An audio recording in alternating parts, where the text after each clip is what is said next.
As we all know, Yoshi's a horse because horses squat down and lay eggs, and Yoshi lays eggs. And Yoshi's also a dog because dogs also lay eggs. So that is why we decided to watch Super Mario Brothers. Hey! Hey! Forget about it. Forget about it! From Brooklyn, fuck you, I'm walking here. God. Welcome to Rough Cuts. Dogs, they're coming. They're coming your way. They'll be here soon.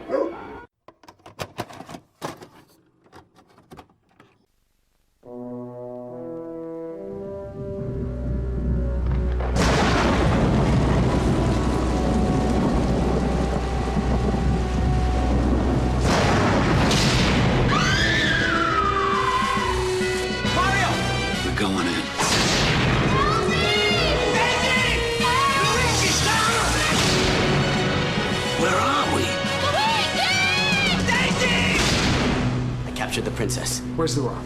The plumbers took it. Plumbers.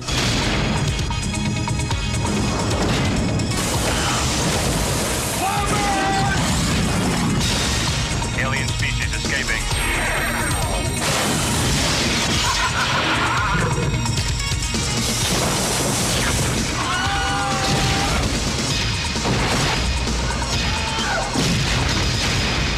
Whoa, cool! So I'm Ilion, this is my co-host Boix, and we've got special guest today, TieTuesday. Hello everyone. I have never seen the Mario Brothers movie before today, and I gotta say, I was clearly missing out. This movie's Fucking awesome. slap. Oh, for sure. I had forgotten. It's been Yeah. so I love long this since movie. I've seen it. Oh. I think this is a movie that does better with age. The longer you go without realizing that you have seen the Super Mario Brothers movie, the better it has gotten. Somehow. Yeah, like there was this weird tenaciousness towards it's not actually real Mario, but now we're so far out that I am interested in whatever wild thing they're doing. Yeah. Like I want Super Mario Bros. The movie, the game, unironically, because it's its own universe and it's amazing. Absolutely. Yeah, I think that at the time I'd have been pretty pissed because it's just so far off from what Mario is. But like you said, with the distance of time, it's like, man, this is great. It's just super wild. Oh. Like, they had a really good image in their head of what they wanted to do with the different concepts of Mario Brothers, and they fucking ran with it. They did not, we'll throw it in as a reference. No, they fucking went, off the cliff into the fucking valley, and then just kept rolling down a hill with the idea. Yeah, they had a complete and total refusal to, they're like, okay, we'll incorporate it, but we're going to make it a crucial plot point, and we're going to make it what we need it to be, which is wild. The magic rock being a key point in this film is amazing. Well, and they keep on showing a ba-bomb, and it could have just been a thing where they just throw it and it explodes.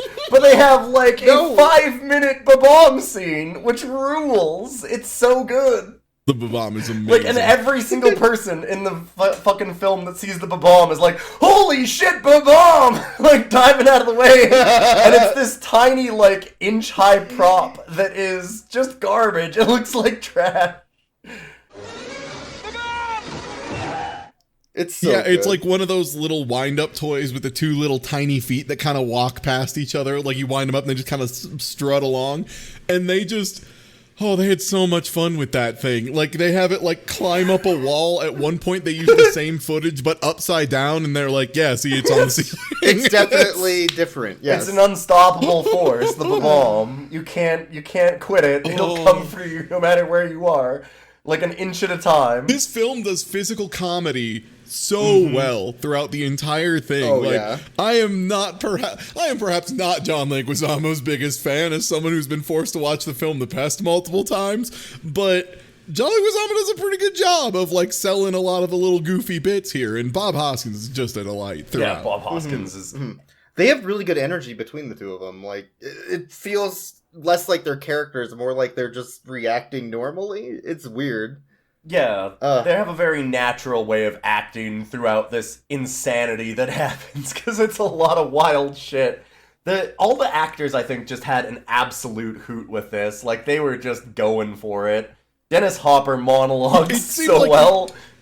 It was either they were having a really great time or they were so done with it that they're like, no, here, this is what you get. I'm hamming all over. Deal with it. Either way. It works no matter what, yeah. Dennis Hopper's pizza gun monologue is still just... Pizza gun! So good. Okay, let's get into it. So anyway, we watched The Pest. So The Pest starts off with...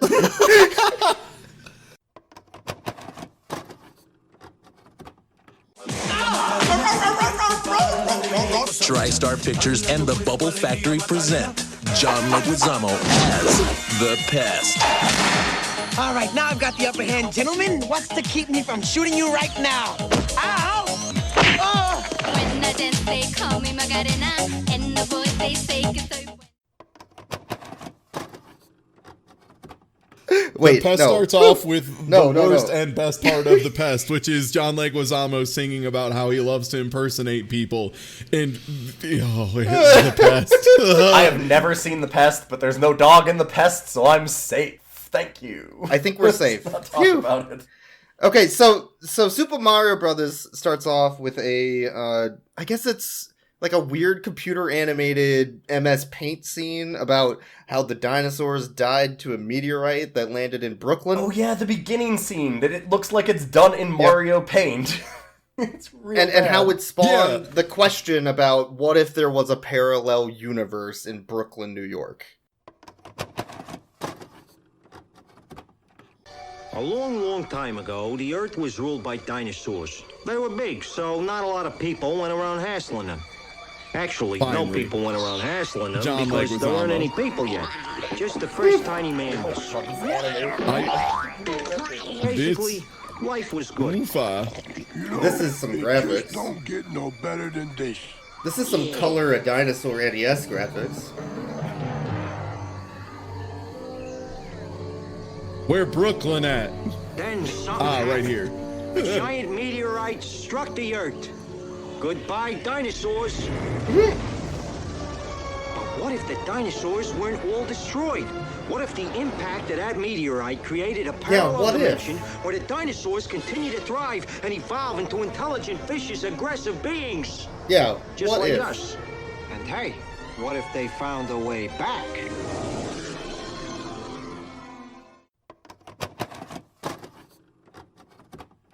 Yeah. Very what important. if when the meteorite struck and killed all the dinosaurs, it didn't kill the dinosaurs, it just split them, all the dinosaurs exactly into another dimension, but not the mammals. Not the mammals, though. They're fine.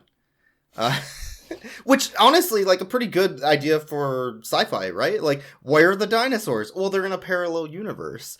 Duh! Sure. Like, they didn't die, you idiot. It's got a very, like, center of the earth lizard people kind of feel to it, honestly. Yeah. It really goes there. It's very, like, 50s, 60s, like, sci-fi show, almost. It's great. We also see a robed woman in cult robes walking up to a Christian church and leaving a baby on the doorstep. But it's not a baby, it's an egg, and out of the egg hatches a baby, like most humans. And for the record, the baby is delivered in a basket that has a big, like a Kal-El pod in it. Like It's got a baby Superman pod. And then the lady who's dropping it off, like, lovingly puts a stone into, like, inserts a crystal into this baby pod and then leaves it. And yeah, a baby hatches out of an egg, which, now that I'm thinking more about it, makes even less sense if she's supposed to be, like, a fungus descendant. Whatever. I like it even more that in this scene, as this egg is hatching a baby out of it, and throughout it, they keep cutting to the stained glass window of Jesus, looking down lovingly on this baby egg from this weird pod with a gem in it. And it, as we all know, Christians hatch from eggs, just like horses and dogs. Yes. It's such a perfect start to the energy. The three wise men follow the stars until they found a manger with a big ass egg in it. It starts off like you could almost consider Daisy, who is the child that is born from the egg, to be like a Satan tie-in almost. Like, the way that opening comes scene from happens, the underworld church is so Satanist. Yeah. I guess. It's sure. so weird.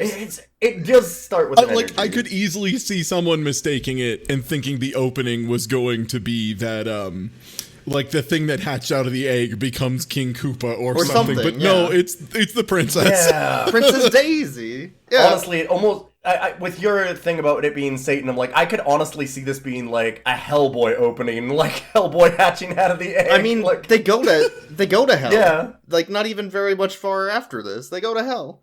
Anyway, okay, so there's also a little side plot about some missing girls in Brooklyn who have been abducted or something, and that is brought up and also very important.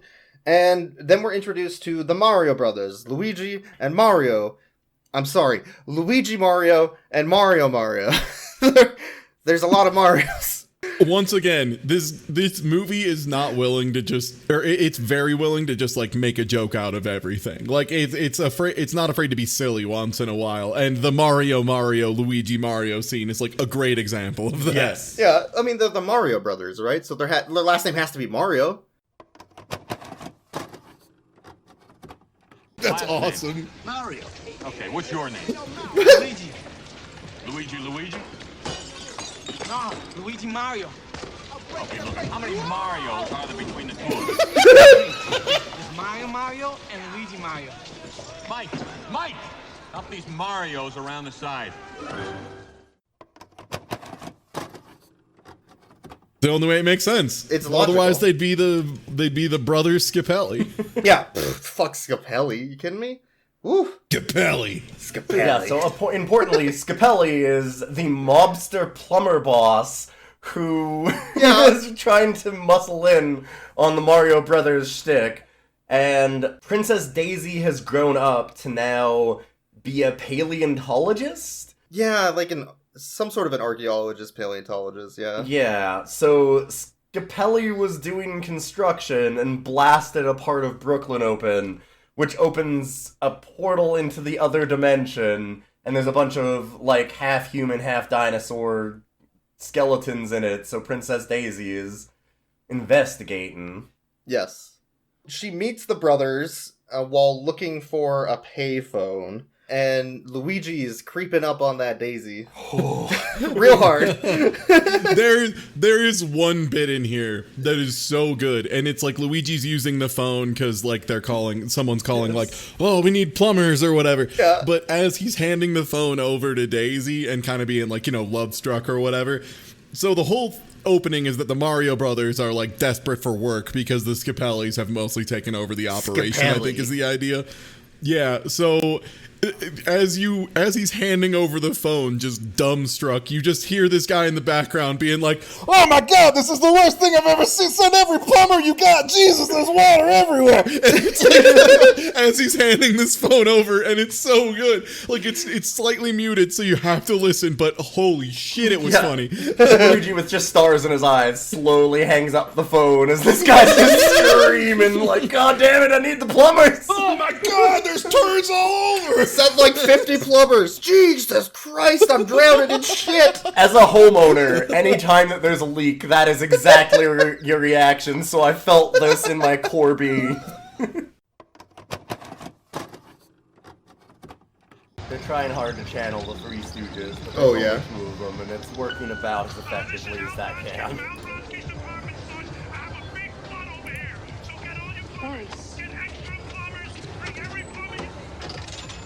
Okay. That's a pretty good detail. Bring every plumber you can! Hell yeah, I love that. Whoever did it on the other side was having a great time there. That's good.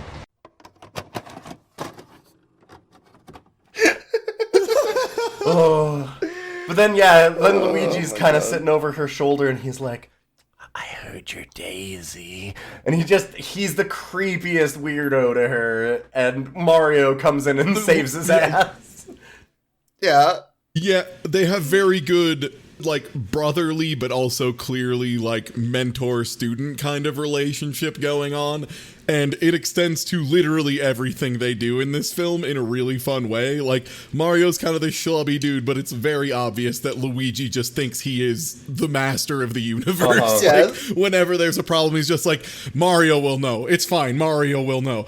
And yeah, in this case, he's like hitting on Daisy, and as he's flubbing and dropping every single line, like Mario's like peeking over his shoulder, being like, say you want to go to dinner. Say it tonight. Like, and just like coaching Luigi through it. Oh, so good. As a person with a brother that's 10 years older than me, this is perfect brother energy for that age difference. Like, it's a much older brother. It's like half father, half brother. You're like, okay, yeah, need to listen to this, man. Yeah, just kind of like, I know how I acted when I went through this stupid shit and what I wish I would have known. So here, let me tell you. Yeah. We're also introduced to Spike and Iggy around this time, which are two complete and utter doofuses. And they are from the parallel dimension, and also the ones that are abducting the girls that we had heard in the background earlier. So they notice Daisy talking to the Mario Brothers, and after the Mario Brothers pick her up and Luigi gets his date, they go out to dinner.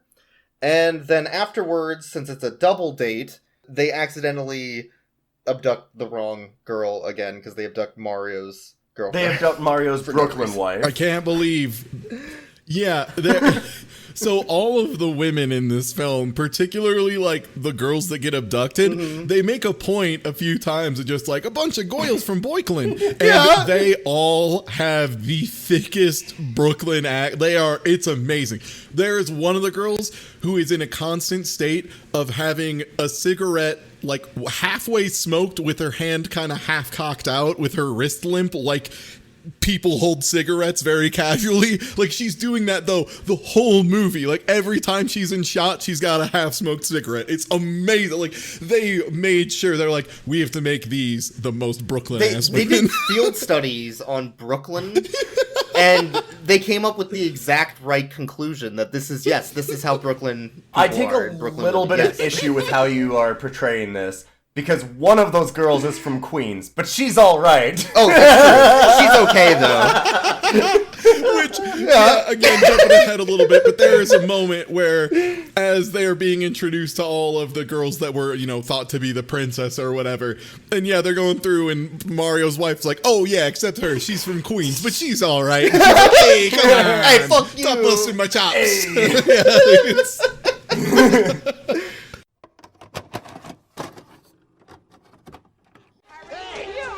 Classic Brooklyn. Yeah, except for Angelica. She's from Queens, but she's alright. Hey, I'm losing my butt off here. There's cold air coming from here. That's so good. I'm glad they got good New York energy in all of this. Yeah. God, this movie has real New York energy, and it's so good. It's incredible how much they leaned into they're canonically Brooklyn plumbers. Like, Mario's also... I just want to take a moment that, like, he's got plungers on his wall as, like, trophies. Oh, yeah. Like, they just really go for the motif. This movie might have the most amount of plumbing I've seen in a movie at all. Period. There's so much plumbing and plungers and pipes. And plumbing is a core plot point multiple times. It's so important. Yeah. It's so important. Okay, so Luigi and Daisy go on their date to the archaeological dig site so that Daisy can show off her weird human dinosaur skeleton. And the fucking Scapellis come in with their goddamn sabotage and break a bunch of pipes flooding the tunnel. So Luigi's a plumber, he can fix it, he knows exactly what to do. He does, and he says multiple times, he's like, don't worry, I know exactly what I need to do to fix this situation. So he gets Mario. So he goes and gets Mario, which, again, they really kind of nailed the Luigi energy on that one. That was very good. And then they have high-octane plumbing action as they do, like, action movie music over Mario aggressively plumbing while Luigi hands him tools, and they fix all the leaks. It's amazing.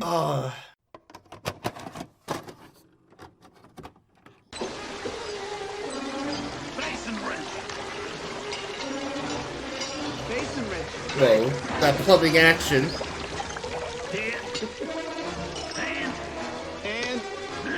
great. Now, does this guy know his stuff, or does this guy know his stuff, huh? I'm telling you. Okay, you ready? Say when. Let's go. Now. The belly's just an amateur. Oh, I didn't know there were raid mechanics in plumbing. if you both don't turn the handle at the same time, the boss appears and just wipes the party. Like you said, they have raid just, boss mechanics for this plumbing level, where they all have to just turn like valves at the same time. every plumbing disaster, they both have to turn the valve at the same time. Otherwise, it won't work. If you only turn one valve, then the timer doesn't start, and like.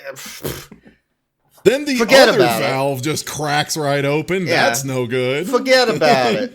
So Spike and Iggy show up behind them as they're holding the valves and grab their back and bonk them on the head and then abduct Daisy. Okay.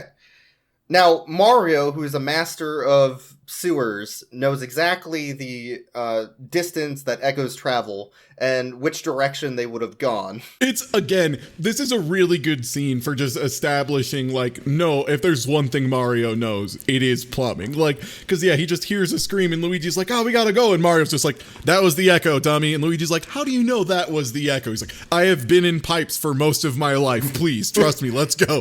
Yeah, I'm a nasty sewer man. I know all about these sewers, man. I can just lead you anywhere. This might be the schlubbiest Mario has ever been, and I'm so here for it. He's real good. There's a point in the movie where Mario was like, I'll fucking break that guy's neck and his bones, I'll shoot him in the leg. Like, oh shit. It's never that Mario's incompetent. That's the thing, is Mario's always competent in this film. He just happens to be like a big dude, which is exactly Mario. Like, he's just kind of a big dude. He just happens to be really good at exactly what's needed. Yeah. Okay, so they follow the echo to an Indiana Jones set, and as there's a waterfall and a crevice underneath them, they notice a face of Daisy coming out of the wall in a weird Sandman particle effect. And Daisy hands them the meteorite rock piece that she had gotten as a child through the wall, and then she gets pulled in. So at this point, the brothers jump into the painting that is that wall, which is exactly like the hidden painting in Super Mario 64. Like, it does the same wiggle effect, for really the record. does, yeah. Like, the same ripple wiggle out. Yeah, it is exactly the paintings from Mario 64. It's wild to see. And then they get sent to hell. Yeah, Mario tumbles through Kind of, like a whole bunch of lava and just like blues and reds and weird ways. It's like just in between the real world and the lizard planet, there's just a single issue of Heavy Metal magazine you have to follow through, and then you get to the other side. And the other side is a cyberpunk city, the cyberest punkiest of cities, covered in fungus. It is so Judge Yes. Dredd. It's so Dredd. Yes. It's so Judge The police. Oh my god. The police have jackets that say police on them in rhinestones. Rhinestones. If you want to establish dominance in this world, all you have to do is get as many spikes on your outfit as possible, because that determines your rank, apparently. Yeah. They're trying to find their way around the cyberpunk town because they don't know where the hell they are. And they ask a very kindly old grandmother. Does somebody want to talk about the grandma scene? I can take Grandma. I want to take Grandma. Grandma comes over and she's like, oh, boys, you probably shouldn't be around this area. You look really lost. And they're like, oh, yeah, like, can you help us around? She goes, oh, sure. You guys, you don't have any weapons on you, do you? And they're like, no, why would we have weapons? She's like, give me your cash, you sons of bitches! At first she's like, you know it's dangerous to be out here without a weapon, boys. Oh, you do have a weapon, don't you? And they're like, no. And yeah, she just pulls out a gun. It's like, give me your fucking money. It's like, I'll help you into the grave. Yeah, and this very large leather-clad woman comes up and just grabs her by the feet and just throws her over the fucking ledge. Fucking suplexes Granny into a taxi. Yeah, and then Granny grabs her gun out and starts, like, blasting at the taxi driver and robbing him. And they're like, holy shit. You know, boys, it's very dangerous here in this neighborhood. You shouldn't wander around without a weapon. Yeah. You got one? No. All right. All your money. It's so good. Yeah. It's so good. Well, this ought to do me. Don't touch that. Hey. Just fine. That's not even ours. Hey. Oh shit. Is there a major plot point of getting mugged by a grandma? Holy shit. Holy shit. What? This movie is awesome. I know. How the fuck did people not like this movie? It's so good. This is so awesome. Good. This is like if Total Recall went to the next level, right?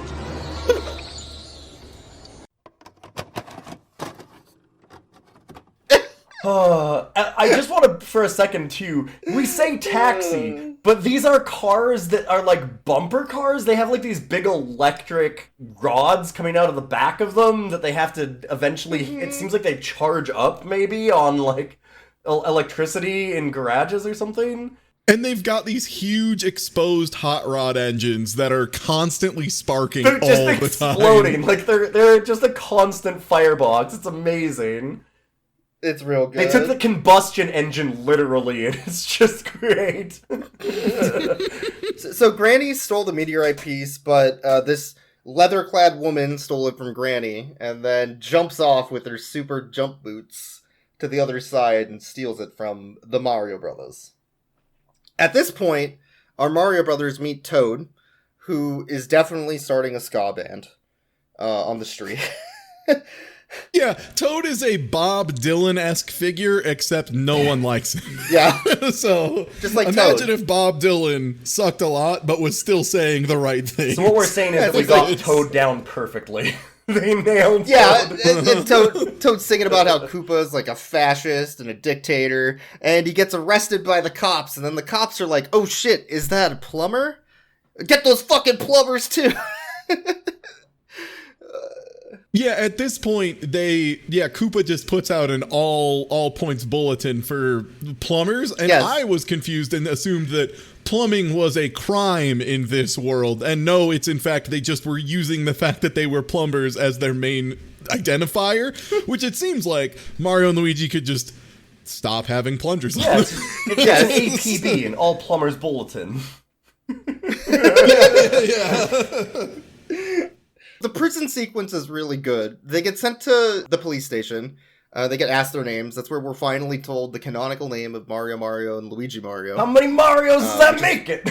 And it's great too, because that scene, like, all you can really think about is just how funny, the whole Mario, Luigi Mario thing is. But that scene is wild, like, because the entire time this guy is asking at the front desk, like, what's your name? Mario, Louis, what? Are you serious? There's like a lady in heels, like kicking him in the side of the head. Yeah. There's like there's like cops throwing other cops over the banisters and shit in the background. Like, they make sure you know that this is a dystopia literally everywhere. Everyone is fighting 24/7. It's a fucking madhouse. It's so good. So they arrest them, they take them in to get their mugshots, and it's a really good scene. So there's like sniper lasers moving around on the wall, and then they land on the middle of their forehead, and it's like, oh fuck, they're gonna shoot us, and the camera extends and it takes their photo of them being like, Jesus Christ. It's got very good don't look directly at the nozzle, we're calibrating the nozzle energy, where like, yeah, these things and like the red dots trace to the middle of their forehead, and they're just like, well, this is it. Yeah. Oh, and they show you the mugshot, and it's just them looking like terrified, and it's great because they use that mugshot no less than 3 more times. Yeah, they keep pulling that mugshot out, which makes it so much better. Like, it's a good joke that they just run with, and that's like kind of the theme of this movie. There's a setup of a joke, and then they just run with it, and it keeps happening. It's so good. Yeah, they tend to not have like one-off jokes. They tend to pull it in there and then pay it off, and then pay it off again later. Like, they do it a couple times. They always bring it right back around a few times. Like, the Ba-Bomb shows up, honestly, like, this early, right? Like, there's one of the chase scenes pretty early on. There is one it's just fairly early. Yeah, it's as they're running through. So the other detail of this future city is the future city is covered in like a fungal slime, like a very base form fungus of like the thing that mushrooms actually are if you dig too far down and find that it's all one grand mass under the earth, that kind of thing throughout the entire city. In the prison, they also meet King Koopa, who is a germaphobe piece of shit. Well, weirdly enough, specifically a fungiphobe. Yes. Which is interesting because that is different. It is a different thing. But yeah, so he's like constantly dunking his hands in fungicide and shit. Yeah. Yeah, and cleaning them. So he introduces himself as their lawyer to try and get them out of prison. And mostly so he can get information about where the meteorite is, because he doesn't give a shit about these plumbers. He tells them that King Koopa is an evil piece of shit. An egg-sucking son of a bitch is what he says. Yeah. Yes! Yeah.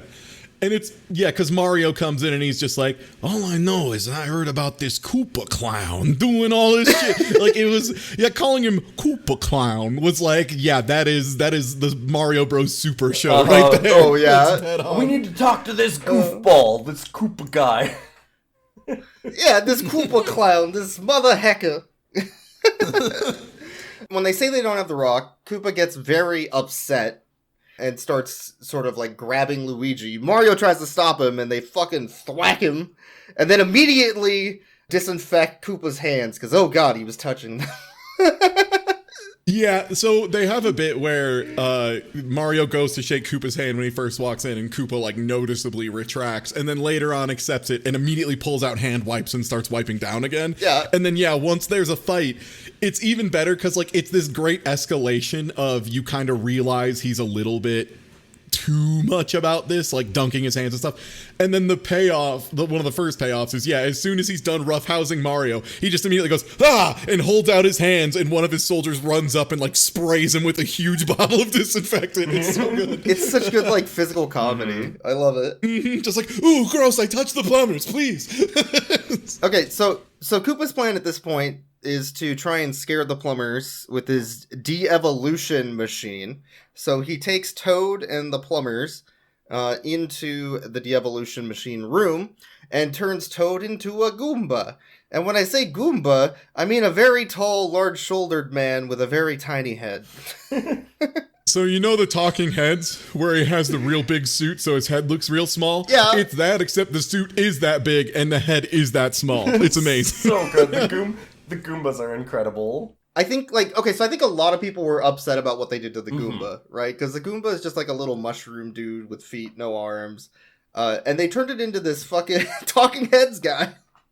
But I absolutely love it. It's so goofy and stupid. They turn them into weird, small-headed dinosaurs. And it works for what Goombas function as in the game, which is just like, they're just really dumb, really easy to handle, but, you know, they can kill you if they touch you. Yeah.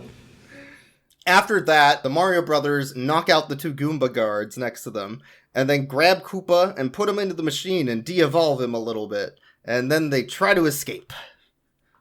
Okay. So, I guess we're escaping from the facility and the prison.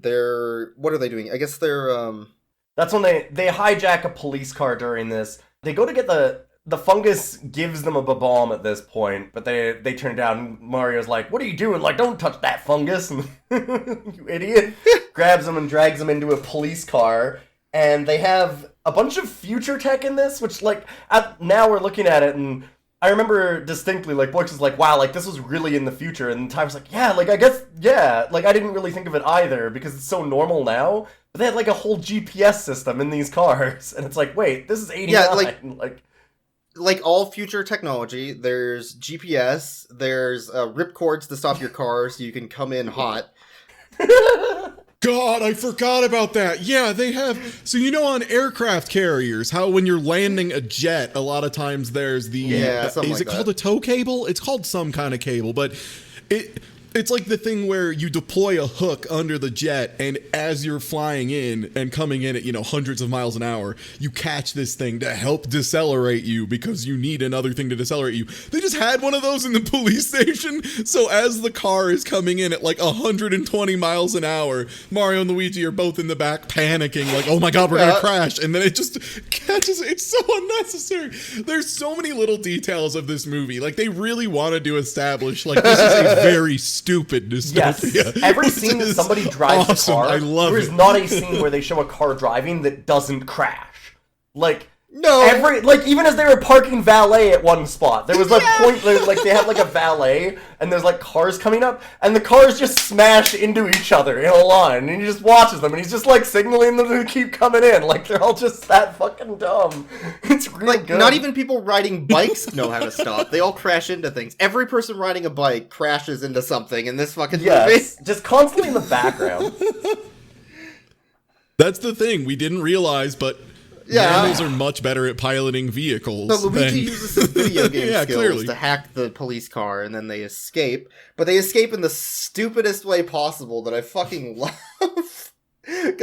So they're escaping from the police. The police come up on either side, shooting fireballs into both sides of the doors. So they just stop, and the police cars shoot fireballs at each other, of course, and knock each other out. And then as they're still going, the brakes break on the vehicle that they're escaping in, and they crash into a car, but they don't crash into it, they crash on top of it, and the other car just keeps fucking going. I'm not sure if the brakes break, or if canonically in this universe they don't have them. Which is... Oh, they just don't have brakes? No, that makes sense! And shit. I think that's what it is. Yes. I think that's what it is. There's just no brakes. And everybody's just smashing their cars that's why there's the catch constantly. cables. Oh my god, that's so I'm good. pretty sure that canonically there are no brakes in this universe. Just like there are no brakes on this movie. But yeah, they launch themselves onto the top of this other car, and they're just doing a police chase as like a double-decker car. It's... Yeah, and then they eventually drive off of it as they get the car moving again, and then go into a tunnel into the desert. What desert? The Koopa... The Koopahara desert? Thank you. Koopahara, yeah. That. Oh, yeah, there's a lot of Mario references in just, like, business names and such. Like, the Bullet Bills, bar or whatever. Yeah, there was, like, Bullet Bills bar, and then Bullet Bills are also, like, the thing they use to charge the jump boots. And then there's also... Yeah, that's what the jump boots Thwomp are. Industries comes up a few times. Yeah, there's the Thwomp Station that they stop at. Mm-hmm. Yeah, there's a bunch of random references. So, okay, let's go back to the Koopa for a bit. So at this point, we're reintroduced to Daisy, who is sitting in a room with some Thwomp pillows on a couch. And she has been captured, and a small little dinosaur doggy is walking close to her. And we're introduced to Yoshi, the goodest boy. Alright, good dog energy. Oh, is this Yoshi? They had no idea what to do with Yoshi. Yes. I haven't done... God, I have not seen this in so long. I forgot that Yoshi was even in it until you mentioned it. It's just a tiny little dinosaur. It sure is. Oh, man. Good doggy. And that dog one day is going to grow up into a beautiful horse. Yeah. Well, we both know that horses lay eggs, and we know that dogs lay eggs. Yep. I feel like Yoshi is the missing link between the two. Must be. True. Horse and dog. Dinosaur. Yoshi is a pet of the royal family. You may pet him. Just you may pet don't him. Move your hands around like a small wounded animal.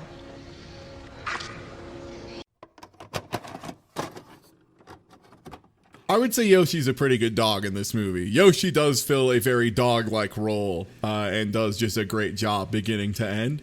I can't remember at first the introduction, like, I know Daisy is like a little concerned at first, and then is this where Koopa walks up behind and goes, "Say it, dinosaur." Is that yes, yeah, exactly. That delivery killed me. Yeah, she's like, is is that a, and then he walks in behind her, say it, dinosaur! Dennis Hopper had so much fun. He either, like you said, he either loved this or hated it. Either way, it comes across very well. Spike and Iggy walk into his mud sauna to tell him that they did not get the brothers because they're in the Koopahara Desert. And King Koopa gets mad at them and decides to evolve them to make them smarter. Which turns them into... It turns them to Shakespeare quoting... They now just...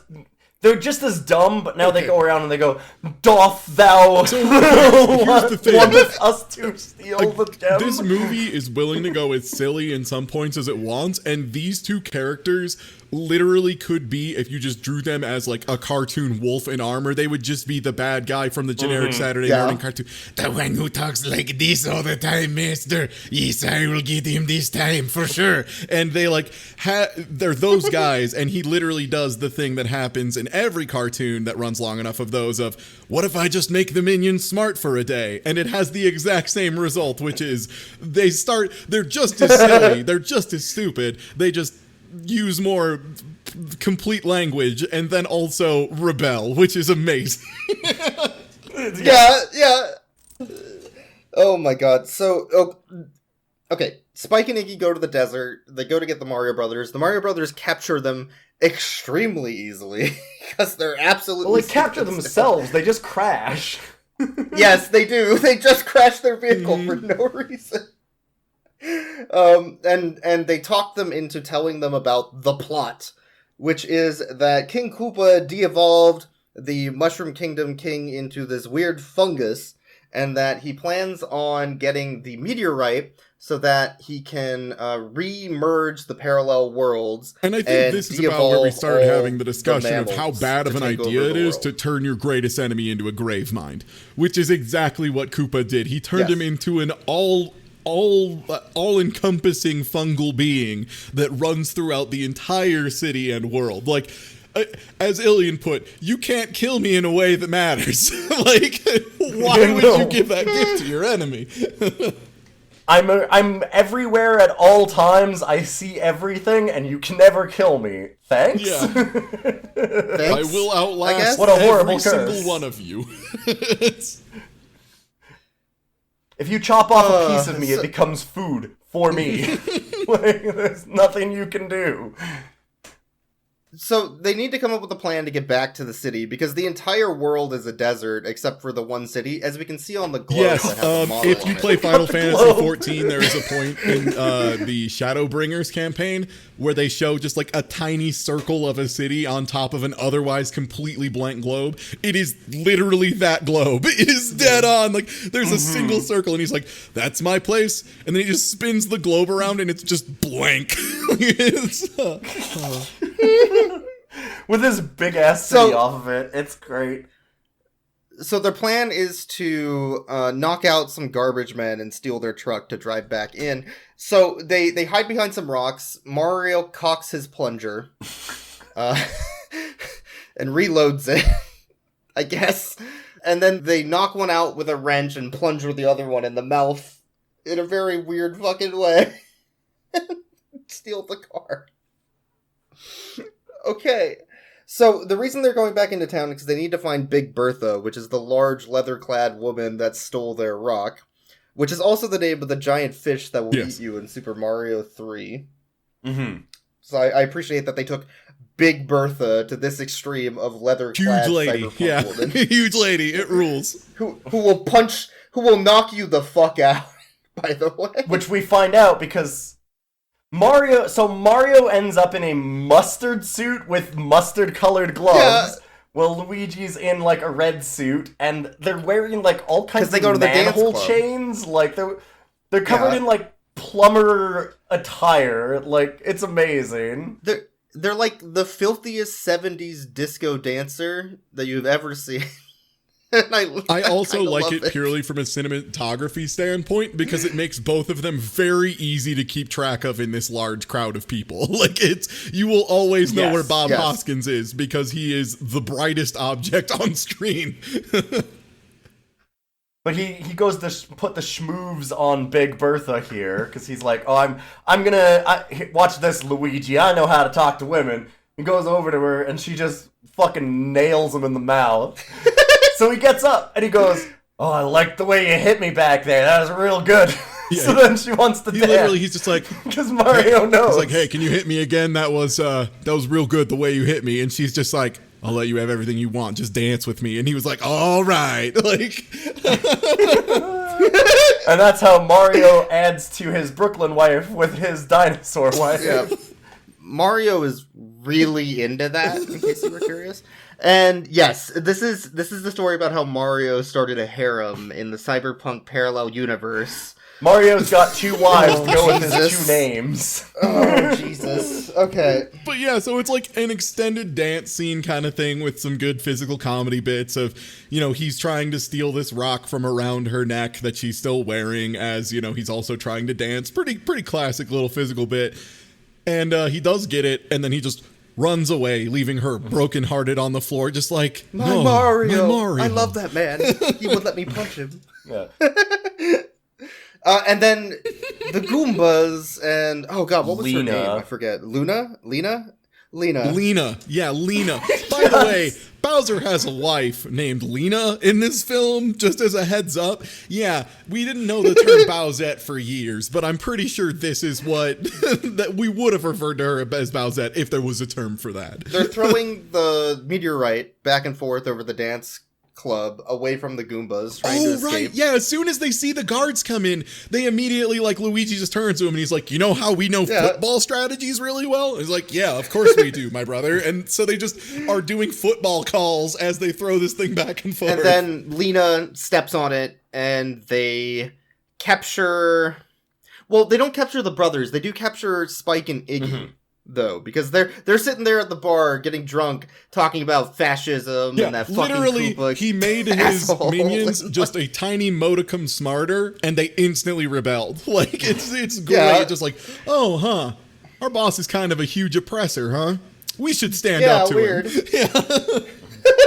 So they captured them as the Mario Brothers escape, because Big Bertha is so in love with Mario that she punches somebody in the so they were running into the office and like as they opened the door, it was her on the inside and she cocks back like she's getting ready to punch Mario again, and instead punches someone else out and is like, come in here, pudgy cheeks, I love you. Just like, he didn't just she steal calls them the pudgy rock buns, off her. I think. Yeah, it's so good. He stole not only the rock but also her heart.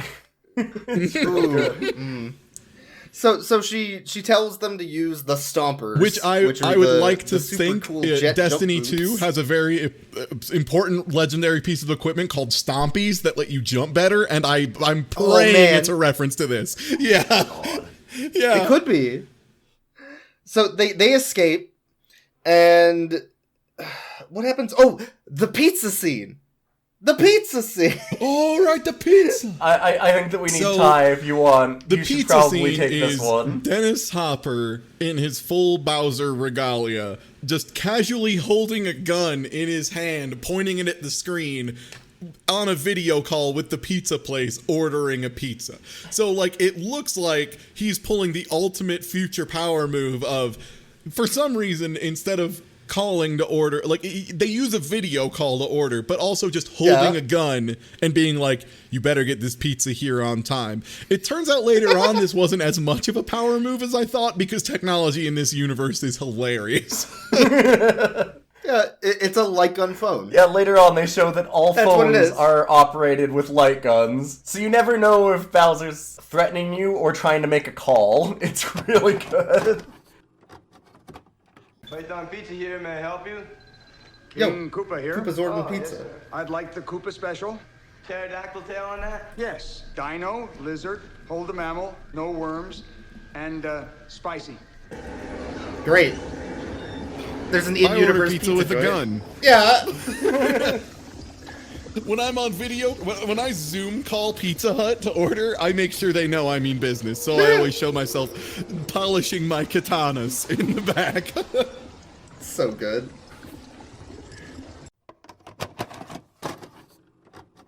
I mean, it could be either, really, with Bowser, to be fair. So after Koopa orders a pizza, we are then at a point where the Mario Brothers sneak into Koopa's giant corporate headquarters, I guess. So they come in through the trash area because they're trash men. I love garbage. Hey, Luigi, we can go be stinky boys. Let's do it. And they sneak into the back boiler room area of the facility. As is canon in Super Mario World, you always go through the back exit. And they're like, there's a lot of pipes here. Wow, this place hasn't been serviced in years. We're plumbers, right? Let's fuck it up. Yeah, Mario says, let's freeze this place over, which... What plumbing allows you to do that? Like, Mario creates an ice age inside of the pipes, which I think proves that, he's probably the best plumber, because I don't know how that happened. I was just going to say, it shows the mastery of plumbing. This isn't even a throwaway joke. That's the best part. This has a payoff. So... everything in this film has a payoff. It's wild. Like, anything they set up does resolve. Oh my god. Okay, so they find that Mario at the same time is like, how do we I guess Luigi's asking Mario, how the hell do we sneak in now? We just set off the alarm. Oh, I got an idea. We'll just steal their plumber janitor outfits. And he's like breaks into a fucking locker, and then they're finally in their outfits instead of these weird mustard yellow disgusting clothes. We finally have the canonical red Mario and green Luigi. Yeah, standing in their big stomper boots in an elevator going up. And we get the very, very good elevator scene as a bunch of Goombas file in to find the intruders because they tripped an alarm. And they hide behind the Goombas, like, constantly, like, moving in their blind spot, I guess, as more and more file in. Yeah, because they're so big. Yeah, and... Yeah, they're like these 9 foot tall, 4 feet wide idiots. So they're just, kind of like standing behind him the whole time. And this is where it gets better, though. It gets so much more important. Boix, I think that you were super excited for the elevator. You need to describe the elevator. So the elevator scene is kind of split up over 3 separate scenes as like divider points between the plot. But at the beginning, yes, they're hiding behind the Goombas, and they're like, oh shit, this elevator's, like, there were 2 Goombas, now there's 5 Goombas, it's kind of getting full, we're gonna get found out, this is kind of fucking gross. And eventually, they start hearing some elevator music, and Luigi's like, wait, Mario, I got this.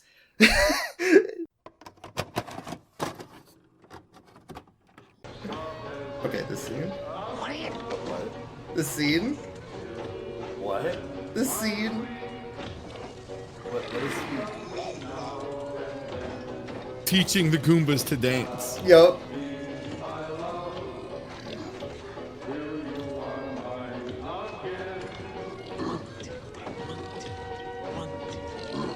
Yes. The Goombas love to dance, live.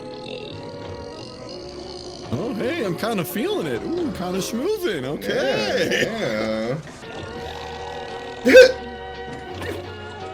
This elevator. So why did they need to do that? They could have just climbed out the... So they wouldn't hear or notice them, I guess? So they'd be too distracted? Also, so we could get this scene? Yes. I mean, this scene is worth it. It's very taught important. These Goombas how to love.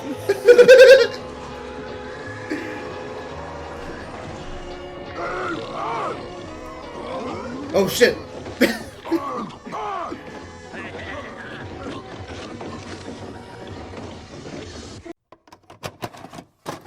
Mario, I have an idea! And Luigi comes up with the wildest idea. It's the most Luigi idea, and I love that it works. he grabs one of the Goombas from behind, grabs his hips, and then starts, like, moving him back and forth in time to the music. And the Goomba's like, oh, this is good. Yeah, I'm feeling the groove. Feeling it, and starts dancing. And he grabs another Goomba. Then he grabs another Goomba. And the whole fucking elevator is just dancing to the music. Yeah, Luigi teaches these de-evolved beings the joy of dance, and they are enraptured. So they escape through the, I guess, emergency exit of the elevator on the top, as all the Goombas grab a partner and start swaying to the music. Yeah, they start ballroom dancing in the middle of this elevator. And then after Mario and Luigi have escaped, the elevator door opens, and there's a single Goomba there who looks very distraught at what he is witnessing. And he's like, rah, rah, rah, rah. And then they all are like, and just, like, straighten up immediately. Yeah, it's really good. It has big Paper Mario vibes, honestly. Like, this whole... It's so goofy. This movie kind of does that, which is weird. Like, looking at it from the lens of coming this far forward and now going back to the Super Mario movie, it's like, God, like, it captures where they went with Mario. Like, it wasn't what Mario was at the time, but where they went with Mario, it captures a lot of that. It's weird. Yeah, the weird, joyous spirit of playing around with things. And that was, like, I think to this movie's strength is the environmental design, like, when we first walk into the city. Like, having all that stuff spread around, like, you know, bullet bills, drink clubs and stuff. Like, in Origami King, there's literally, like, coffee shops you walk into that give you all great dialogue. Like, it is the most classic thing. And that makes sense because I was told this on Twitter, and I double-checked. The person who does the production designer who decided on how the cityscape was set up and all that stuff was David L. Snyder, who you might know for being the art director for Blade Runner. Yeah, that makes sense. Yeah. Yeah, like, so when the cityscape comes up and it looks very much like Goof Troop Blade Runner, that's because it's Goof Troop Blade Runner. Funny enough, as a quick aside, the directors of this, there's co-directors, who originally rose to fame and got to do this because they did Max Headroom. This is the people that made Max Headroom are the ones that decided to... Yes, this is their next thing after Max Headroom. They made Max Headroom and then immediately moved into Super Mario Brothers. How did people not realize this movie's so good? Like... No, I honestly think if this movie came out today, it would be way more popular. Oh, yes. Like, real talk. Yeah. I'm amazed it isn't like a cult classic in the same way that a lot of these like really bizarre movies are. Like, it should be, because it's like legitimately a good and fun movie to watch, and it's fucking weird. Like, it's so weird. So Toad Goomba, who I forgot to mention also has a harmonica, shows up. As soon as they turn him into a Goomba, he's like walking in with another one, and they're like, "Oh, you were a musician, right? Here's not that he played harmonica before, but you do now." Okay, so he shows up in Daisy's room with a bunch of raw meat, and she's like, "I'm a vegetarian, man. I'm not gonna eat that. Can you bring me some steamed veggies?" Like, "Oh yeah. Oh." and Lena shows up and is like, "Get the fuck out of here." Okay, so the reason Lena is here because she's extremely jealous of Daisy, since Koopa is only talking about Daisy and not his wife, Lena. So she is going to murder Daisy, because fuck her. So she shows up with a knife, grabs Daisy, and starts to, like, slit her throat, or at least tries to. Well, it's like, it's weird. It's a stabby thing, is what it is. Like, it's shaped like a carrot with a sharp point, so it, like, it's almost like a letter opener or something. Well, it's like a punch knife. Yeah, it's like, it's just really pointed. Yeah, like, it's just to punch a hole in something. So, yeah, it's like she's threatening to punch a hole in her. And then Yoshi does the thing. What a good boy. Yes. What a good boy. So Yoshi, being the best boy, grabs her leg with his weird Yoshi tongue, because they had to throw in the fucking weird Yoshi tongue. In this very... Did we mention that Yoshi's like a super realistic looking raptor? I don't like think a we tiny that. little dino. Yeah, very realistic. Not at all like a Yoshi. Yeah. Not a Yoshi. Definitely a dog. So... Yeah. Some small, very scaly dog with a big tongue. Yep. So Yoshi grabs her foot and pulls her away, and she stabs Yoshi as Daisy escapes. Which, not a big fan of that stabbing. Gonna point that out. Not a fan. So, okay, so Daisy's escaping through the hall and runs into Spike and Iggy, who are being led to somewhere with some Goomba guards. And she turns around, and there's Toad with a plate of steamed veggies, being like, oh, I got you the veggies. I got you the veggies. Toad's just such a good boy. He's just so happy all the time. What a good boy. I love that even through the de-evolution process, his love for the true princess just shines through. Yeah, I was gonna say one thing about Toad is that like he's got the tiny little Goomba face, but they have him be really expressive, and he's just constantly grinning and like laughing maniacally and stuff. It's great. Yeah. And he's got his eyes get all super wide, like he's very excited. Yeah, it's very good, and, like puppetry animatronic work. Every time he walks, the harmonica plays randomly, like. Yeah, occasionally in the back you'll just hear a little, and you're just like, oh, Toad's background, huh? Okay, so Spike and Iggy, like, I guess they hit the Goombas and try to run away, and the Goombas shoot fireballs at them and hit Toad, and Toad's like, oh shit, I'm on fire, and throws his fucking plate of veggies. It is a beautiful scene because it's like there's such a delayed reaction between him lighting on fire, because he's like on fire a little bit, still holding the veggies, no problem, and then the fire takes up like half the suit, and he's like, oh shit, and then throws him. And it's this huge delay, and yeah, as Luigi and Daisy are running away, Luigi's like, I gotta save, or like I think it might have been Daisy. It was Daisy, yeah. Yeah, Daisy grabs the fire extinguisher. Like kind of a badass in this movie. Oh right, yeah, she's with the doofuses. Yeah, and they're like, "Come on, we gotta go," and she's like, "No, that one's nice. The one with the harmonica. He's dumb as shit, but pretty cool." Yeah. So she grabs a fire extinguisher and extinguishes him, and the Spike and Iggy, the two doofuses, lead her and Luigi over to the king's chamber, where his throne still is, and the devolved, disgusting booger mass that is the king is introduced to her and Luigi. No, wait, Luigi's not there, right? It's just her. No, Luigi's not there. No, Luigi's not there. Yeah, Luigi comes back later to meet the parents. But yeah, so they introduce her and are just kind of like, yeah, this is your dad, kind of. It's what's left of him. He was the first person to get super devolved. Yeah, have a good one. And they just kind of like sneak away. They're like, yeah, we had fun with this moment. And yeah, she's just like trying to comprehend, like, oh, my dad got turned into a grave mind. Like, they show her the fungus and then immediately beat cheeks because they know they're like, we don't have enough to revolution, so we're just gonna leave, actually. We've realized we've overstayed our welcome. And they just get out. Okay, at this point, though, Luigi does stumble upon another Bob-omb while they're trying to escape from the elevator shaft and pockets it for later. Mm-hmm.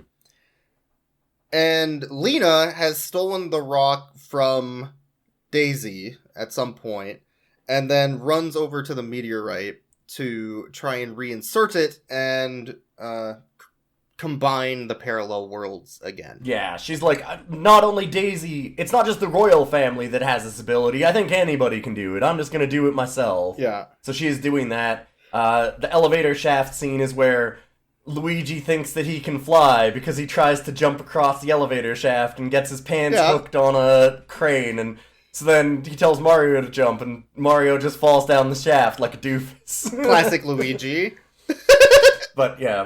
Classic Luigi. Mario falls down the shaft, but the fungus bounces him back up and saves his life. Mm-hmm. After that, I think that's when they finally meet back up, because Daisy figures out how to use the light gun phone and finds them on the millions of cameras in this facility, and then it's like, hey, you should come to this location where I'm at. When did the Lena getting electrocuted scene happen? That was when Koopa was trying to arrest her. That's a little bit after? Later. Okay. Yeah. I couldn't remember because she... Oh, no, she does get electrocuted by the rock, yeah.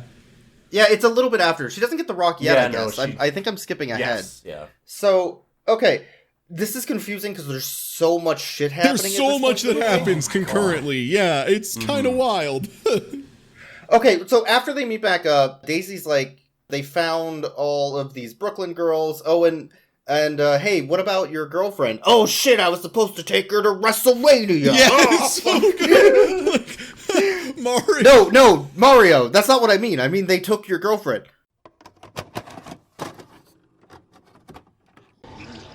Oh, how's Daniela? Is she alright? Daniela. Shit, I forgot about my... Oh, WrestleMania, okay. What? She's in the Goomba barracks on the 51st floor. I gotta go save my fucking wife. We're going to WrestleMania.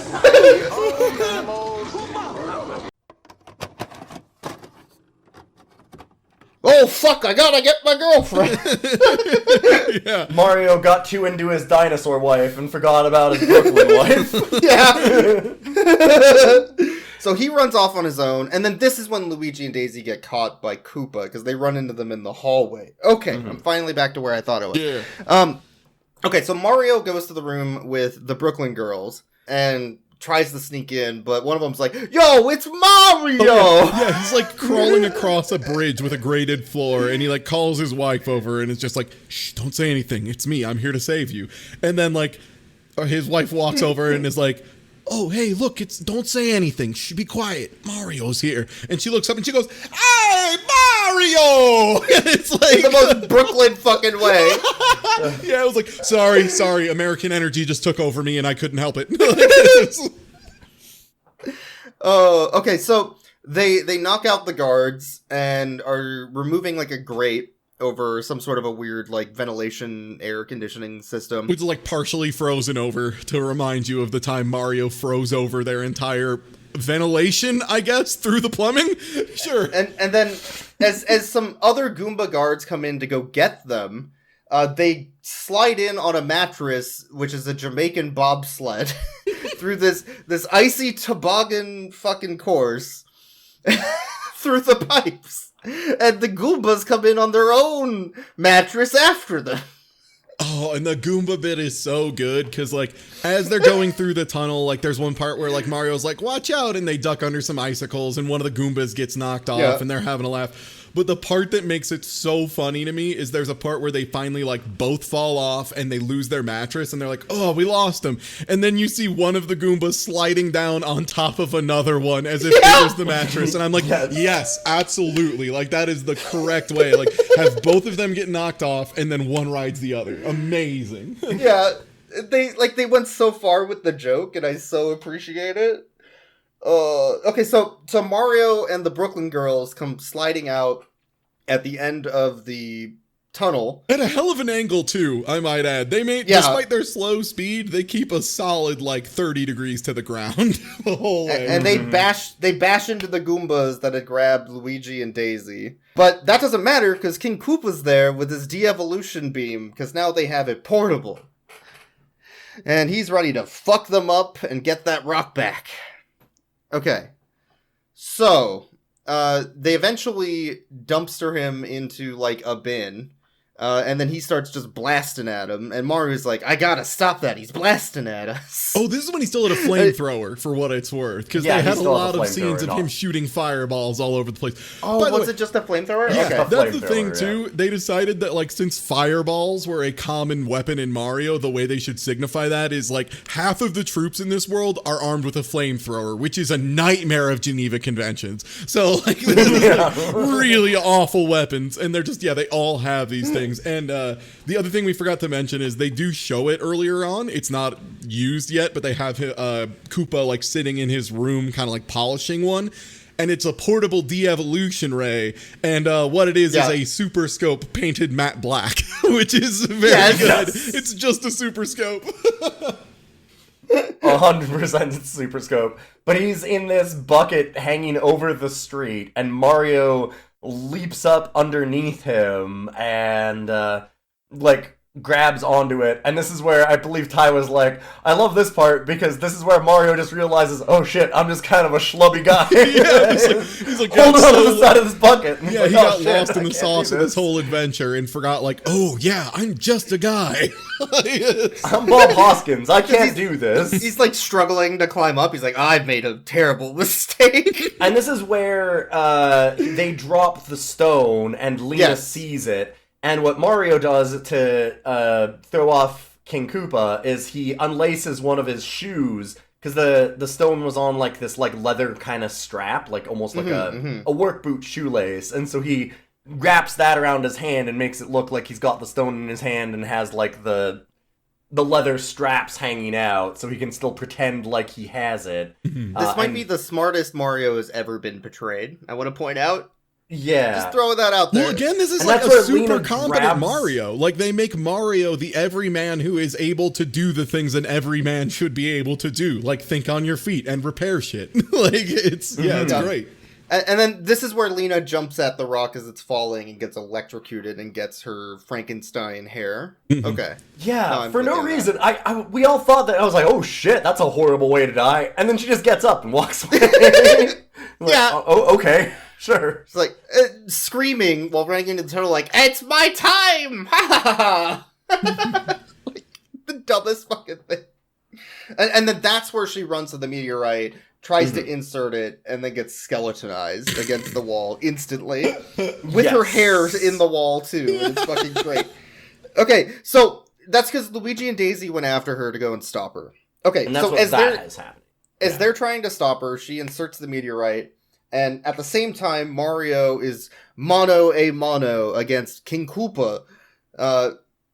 And he pulls out a bomb, like we were saying earlier. And the bomb scene is so fucking good. And it goes on for so long. This thing is literally like maybe 1.5 inches, 2 inches tall. Like, it's so tiny. It looks like someone took one of those generic little walking toys and were just like, hey, let's put a little paper mache bomb over the top of it. Like, I think that's exactly what they did. This is a kid's meal toy, is what this is. Yeah. It's really good. He winds it up, puts it down, it immediately falls into a grate, and, like, into nowhere. Like, oh, fuck. But it's still going. I just want to mention that every time, by the way, like, when he pulls out this bomb, this tiny little shitty kid's meal ass bomb, every single time that anybody sees it, they're all like, holy fuck, it's a bomb! It's like in Gundam Turn A, there's like a part where half of the people in the scene know what a nuclear bomb is and half of them don't. And it's the reaction of like Mario and them just being like, yeah, this little toy thing, sure, whatever. And everyone else in the room going, Jesus Christ, that's a nuke. Do you know what that is? And fucking deck, Jesus Christ. Every time that he pulls out the bomb, every time someone sees it, like, the bomb like falls down into the grate and it's falling into the big fungal mass, which, as we now know, is, the sentient father or whatever. But they cut away and cut to this thing. It has to be over the course of like 6 minutes, multiple times, where it's still just kind of like trotting along, just like doing this little thing. It just has the bomb adventure for a while. It just goes off on a quest. It has the tiniest fuse too. Like, you can see the fuse almost burnt out like 4 separate times, and it just gets longer. It's so good. It just keeps going. And as they're squaring off, the realities start to merge because of the skeletonized Lena did get the shard in the meteorite. So at that point, both Koopa and Mario, I guess Thanos snapped because they're fucking It gone. is the Thanos snap effect, like literally like them turning into particles and blowing away into the breeze. I don't feel good. I don't feel good, Mr. Koopa. I don't feel so good, Luigi. Luigi. Yeah, Mario's dissolving. Luigi's like, no, Mario. And they get warped into modern day Brooklyn again. Yeah. As the realities merge. As well. Yes, and Koopa gets tossed his de-evolution beam now, and they see Scapelli, and so he shoots Scapelli with the laser and turns him into a monkey. And the best thing is he goes, ha ha, monkey. And then every single person that's watching this, they're like, for some reason, there's like news cameras there and everything, and there's this whole crowd of people, and everybody has the appropriate reaction to this.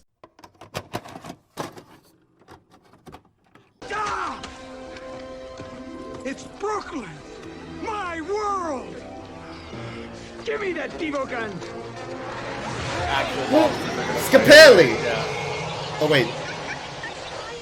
What is this?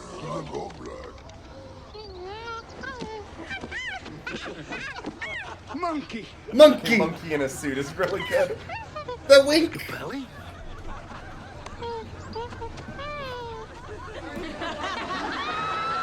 Yo, this is great. Everyone's just having a blast. Like, oh, Scapelli, that guy fucking sucked. This chimp in a suit, this guy rules. monkey in a suit, monkey in a suit. And it's just, a chimp kind of bouncing around in a man-sized suit, and it's very funny, and everyone loves it, and everyone's like, yeah, fuck that guy. Like, this is a movie where there's a lot of times where everyone collectively says, fuck that guy, and everyone's like, yeah, that guy sucked. Because Scapelli, as far as I know, for the rest of the film, and presumably the rest of the time, they didn't turn him back. Is a chimp. Yeah, he got turned into a monkey permanently. Yeah, he's gone.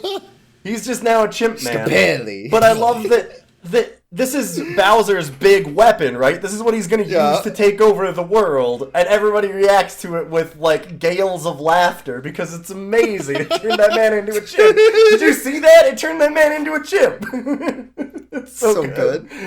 So at the same time, Luigi and Daisy get the shard back out of the meteorite, and then they re-dissolve back into the parallel world. And... did you forget about the bomb? I didn't forget about the bomb. That fucker's still climbing, motherfucker. Nobody forgot about the bomb because the whole time we have a bunch of scenes of like it going across a street and a guy driving a car and seeing it and going, "Oh shit, bomb!" Yeah. I like too that no one misses this tiny little 1.5 inch object. They're all just like, "Oh Jesus!" It'd be like seeing like a Black Widow spider just descend in front of you, just like Oh my god! So the bomb shows up underneath the grate that King Koopa's standing on with its Reebok shoes. Yes. Fuck, it has Reebok shoes. It literally shows. By the way, they put 2 little Reebok stickers on the bottom of the little walkers, which you gotta wonder how much they paid for that. It's like not the worst advertising ever, but they paid way too much. It's the best. So it explodes and knocks Koopa into another bin after the Mario Brothers started to de-evolve him a little bit because they got de-evolution guns thrown towards them. Okay, so in the bin, he turns into a fucking dinosaur. Dinosaur! Yeah, oops, we, unlike us who turn into chimps, he turns into a T-Rex. Yeah, shit. Fuck, we screwed up. So they just blast him. They just went in blasted. Fucking Danny DeVito came in, he's like, I just went in blasted. They devolve him further into the primordial ooze that he was before, and he's fucking dead. And you know what? Yeah, they turn him into just a puppet. Yeah, and everybody is ecstatic about that. Oh, shit. It is amazing. Everyone immediately is celebrating. There is joy in the streets. They're just like, yeah, like people within 30 seconds have paint rollers out and are using white paint to paint over all of his campaign signs and shit. They're just like, God, we've been waiting. Really quickly, I just want to say they're painting over the campaign sign of Bowser where he's sitting there holding a chainsaw on his poster, as opposed to the other one beside it where it shows Koopa the Benevolent and he's kissing a baby. So they have 2 posters side by side of Bowser with a chainsaw and Bowser with a baby. It's real good. It's so good. So after that, they have the talk with Daisy to be like, all right, you coming? We're going. We already brought all the Brooklyn girls back. We sent them home. Let's go. I can't. I got to stay here, man. That's where my dad is. I got to help this world. And Luigi doesn't By get the it. way, at some point, and this is not related to anything else that happens, it's just like at some point, out of the grave mind emerges an old man again who's like, yeah, Jeremy Corbyn just falls out of the grave mind and is like, oh, I guess I'm king again. They don't re-evolve him. He's just like, oh, I'm king now. It was very much a Dr. Manhattan assembling himself out of atoms thing. Like, he's just like, ooh, that took a while, but I turned myself from a fungus back into a man. He just realizes how to re-evolve. It's fine. Yeah, it's easy. Yeah. And Daisy stays behind. The Mario Brothers go back to Brooklyn, where their business is even better because they got on the news for saving the world and the parallel world. And then the door gets kicked open. Ugh! And Daisy shows up in, like, post-apocalyptic garb with a fucking gun. She's like, you gotta come with me. Yeah, Daisy's strapped in this. She's, like, wearing a bunch of ammo belts and shit. She's Daisy all Mad fucking Max rules. It's open. Oh, no. Luigi, Mario! Daisy! You gotta come with me, I need your help. What's wrong? You're never gonna believe this. I They believe it. fucking Back to the Future does. I believe.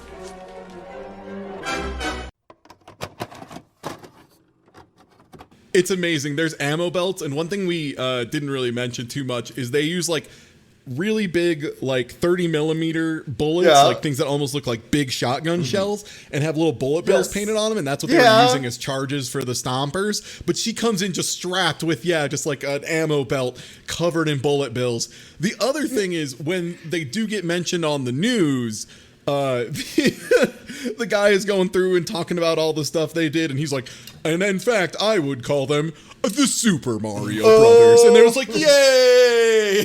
Title drop. Yeah, it's quite good. And they like set up too, the just sequel. as things that they don't de-evolve. Like, so, because Jeremy Corbyn comes out of the slime and, like, reassembles himself, like, to nail home that they didn't just re-evolve everybody, they show Toad in the next scene, still as a Goomba. They just leave him there like that forever. Leave him as a happy Goomba man. They never re-evolve Toad. It's real good. And in the next movie, we get the post-apocalyptic Daisy with guns blasting, and it turns into Mad Max, and it could have been so fucking good, and they never made it.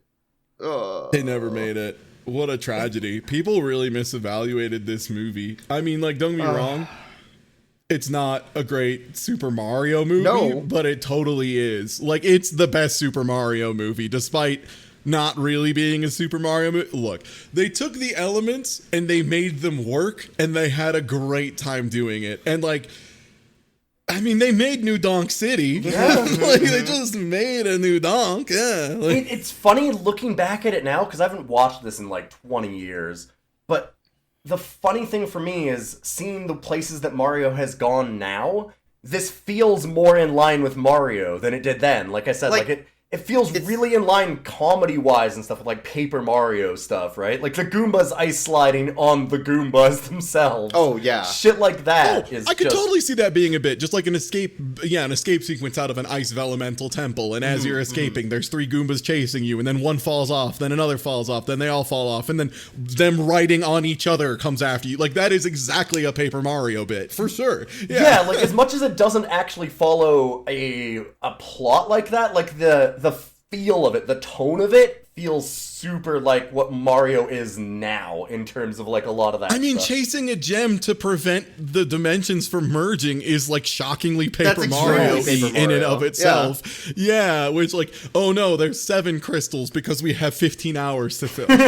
Like, yeah, it's really weird that it actually wrapped around to what, like, it was so far off of what Mario was, and then it wrapped around to what Mario is now. Which is just strange. I did forget to mention that Yoshi is totally fine, and he didn't die from stabbing, and is also still a very good boy at the end of the movie. So that's important to mention. Daisy just removes the stab implement and then unchains him.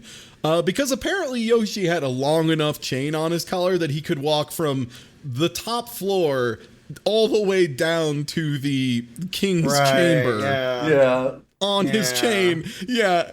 They don't really ever explain that. And then Daisy's like, wow, that they let you get all the way up. Well, I mean, I guess I'll take it off, but, like, doesn't seem like you need it. Yeah, right? It's really good. And then after that, as Daisy was riding Yoshi, she came across a cliff. And the cliff was just slightly too tall to jump. So she knew what she had to do. But as a single tear ran down her eye, she's like, I'm sorry. It's okay, he'll just run around for a little while and then come back. And she jumped off the Yoshi, and Yoshi fell into the pit. But in the third sequel, we see Yoshi come back. Anyway. Yeah, that's the Mario Bros. Movie. And it's a wild ride. Really good and fun. Yeah, like, I have been putting off seeing this movie for so long, and yeah, glad I did, because it just rules. And I think the longer you wait, the better this movie's gonna be. Like, I imagine in 2050, this is gonna be a real knee slapper. I'm sure that I liked it more on this watch than I did on my original watch. Like, because I forgot a lot of it from when I first watched it, and I thought it was kind of forgettable, and now watching it as somebody older, I'm like, man, this movie is fucking great. Why did I can't believe that I forgot so much of it, because it's so wild, and it's just great how much it goes for shit. It's weird because the production values are so high across the board, but they're high in what you would presume in 1989 as the wrong ways for Mario to a certain extent. But like, they're there. They did incredible set piece work. Like, they did a bunch of really good cinematography. It's wild how this is actually like just a really good movie, and it happens to be a weird Mario thing. It's underneath. weird that it's like the perfect 80s Mad Max, RoboCop, Terminator, like Blade Runner, Judge Dredd movie. Like, how did they do that? It's so good.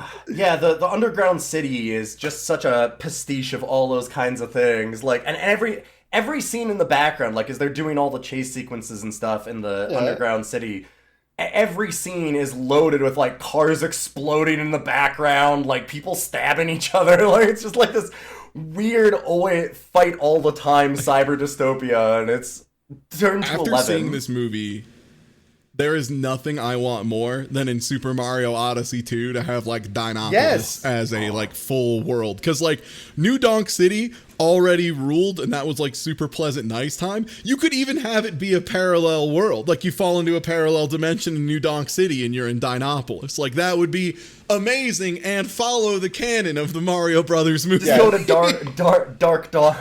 Dark Donk City. Yeah, Dark Donk City, also known as Dinopolis. I would be so in for that. Like, they haven't done a cyberpunk Mario town before, really. Not that I know of. And this is the perfect opportunity. There needs to be a Super Mario Brothers movie video game in some aspect. And they're never... There needs to be a level they're never going to revisit where grandma asks... Yeah. Grandma asks you if you're armed and you say no, and then she pulls a gun on you. Like, God, even that... I could see that happening in a Paper Mario. I could see you going to like an old Grandma Goomba, and like Granny Goomba's like, oh, where do you want to go, kids? You talk to her for one, and she's like, all right, eat shit, motherfucker. You're not gonna quit for this. Just pulls out like a bazooka. Yeah, like... Oh, it's so good. Okay, well, we I guess we should. Yoshi. I guess we should rate the dogs. Yeah. Let's start with Yoshi. Yoshi has a very weird Yoshi tongue, but is a very good dog. I would rate Yoshi definitely a horse out of 10. Yeah, Yoshi's a good missing link between dog and horse. We know they both lay eggs. Dino horse dog, canonically Yoshi. Yoshi does have all of the most important attributes of a good dog, which is very sweet, lovely little animal, and absolute sense of right and wrong and justice, and can tell when someone is evil from a mile away, which is, of course, all dogs can do this, as we all know. So I gotta say, 10 out of 10, great dog. All right, let's rate the other dog. How are we rating Toad? Thank you, I was waiting for that. I would rate Toad as very good boy who knows how to throw a plate of vegetables out of 10. Toad has the exact same aspects of dog. Ty just mentioned like how dogs canonically all know good and bad. And even when de-evolved, Toad knew to get that plate of steamed vegetables. He still realized his loyalty to Her Highness. And just gravitated towards her anyways, despite all of it. And he was just always happy. I love how happy Toad was the entire time.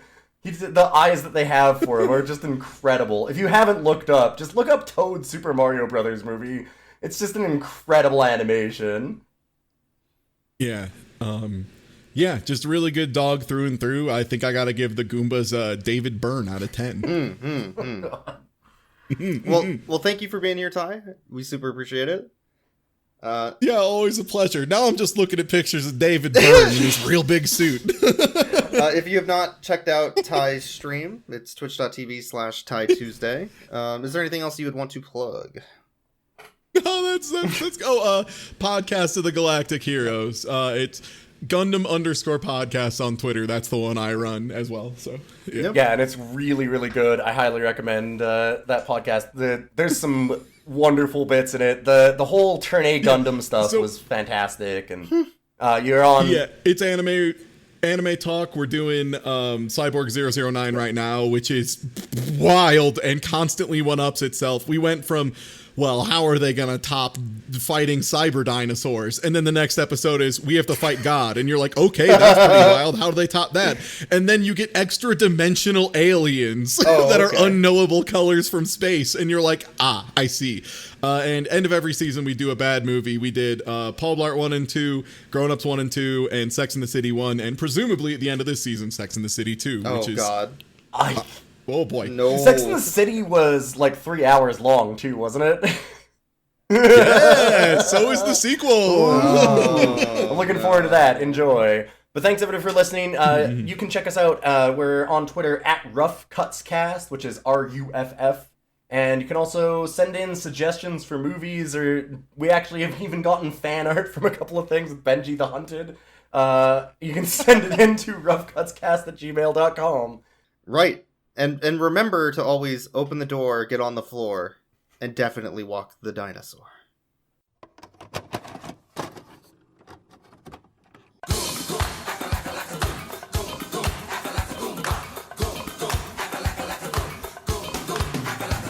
Bruh,